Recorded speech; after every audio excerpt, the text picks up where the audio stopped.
Hello, friends. Pete Little here from St. George's Church with good news for Thursday, March the 2nd, 2023. Um, Yesterday's gospel introduced us to Nicodemus. He was a Pharisee, one of the Sanhedrin. And he went to Jesus at night and tried to understand what Jesus was all about. Terribly impressed with the miracles and other things that Jesus had done, but didn't believe he was the Son of Man. Anyway, today's gospel reading is John 3rd, verses 16 to 21.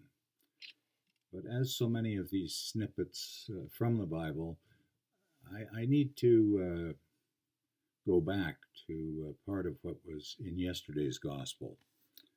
And Nicodemus is questioning Jesus, and Jesus, in essence, says, well, you were born physically, but you have to be reborn spiritually. And the Spirit is ineffable. We can't touch, feel, see it like the wind.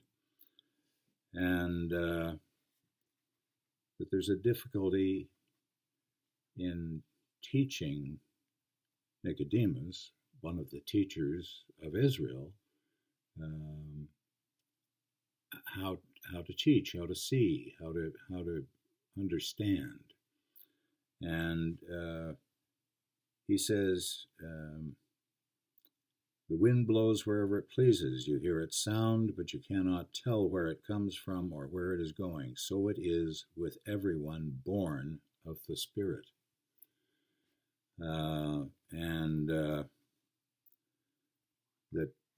Nicodemus shouldn't be surprised that he's talking about telling people that you have to be reborn in the Spirit.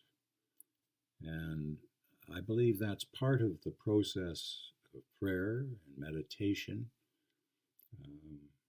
We have to develop a conversation with God, with Jesus, in prayer. And some people say prayer is talking to God, and some people believe that meditation is listening for God's answer. Sometimes we hear it from other people.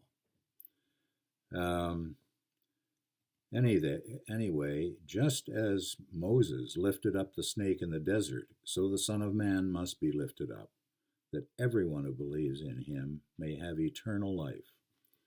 And here is today's gospel reading, again, according to John chapter 3, verses 16 to 21. For God so loved the world that he gave his one and only Son, that whoever believes in him shall not perish but have eternal life. For God did not send his Son into the world to condemn the world, but to save the world through him.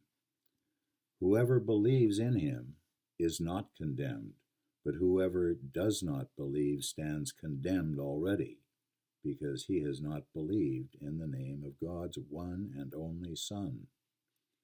This is the verdict.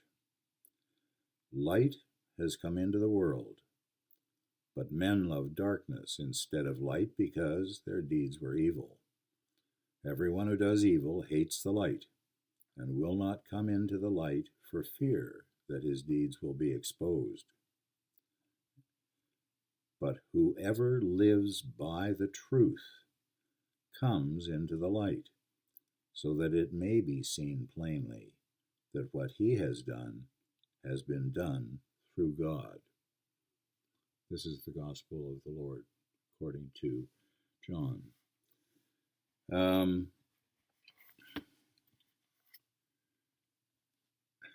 I think from time to time I am Nicodemus.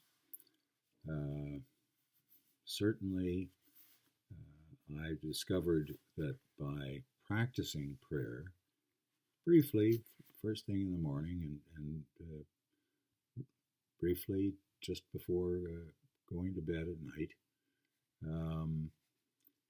I find that if I share my problems with Jesus to the best of my ability, and I become more comfortable with acknowledging those things are in my life, and I end up sharing them with Noni and with others. And some things that I've struggled with for a while, all of a sudden I'll ask for help and say, I've been thinking about this, what do you think? And Noni's wise enough that she doesn't tell me. She says, well, I don't know what your alternatives are, but here's alternatives as I see them. You could do this, or you could do that, or you could do that. And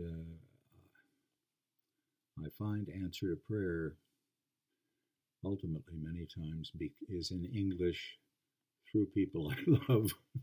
And it's amazing. It's amazing. So I urge you to try on what I've been trying, which is trying to grow spiritually. And that's what I think Jesus means by being born again, is renewing my mind, trying to discipline myself to think about the selfless things I might do and not the selfish things that I tended to do a lot more before. Not to be helpless anymore, but to be helpful. Anyway, I've got a meditation here that I found helpful in after I've read this gospel, and I've got a prayer. So here's my meditation. That's not it. There it is. Constant effort is necessary if I'm to grow spiritually and develop my spiritual life. I must keep the spiritual rules persistently, perseveringly, lovingly, patiently, and hopefully. By keeping them, every mountain of difficulty shall be laid low. The rough places of poverty of spirit shall be made smooth. And all who know me shall know that Jesus is the Lord of all my ways. To get close to the Spirit of God is to find life and healing and strength. And the prayer for the day, I pray that God's Spirit may be everything to my soul. I pray that God's Spirit may grow within me. And that's my prayer for you. I pray that all of us have spiritual growth and become the messengers of Christ's message to the people of our parish, of our city, our province, and our country. We love you all. God bless. See you in a couple of weeks' time.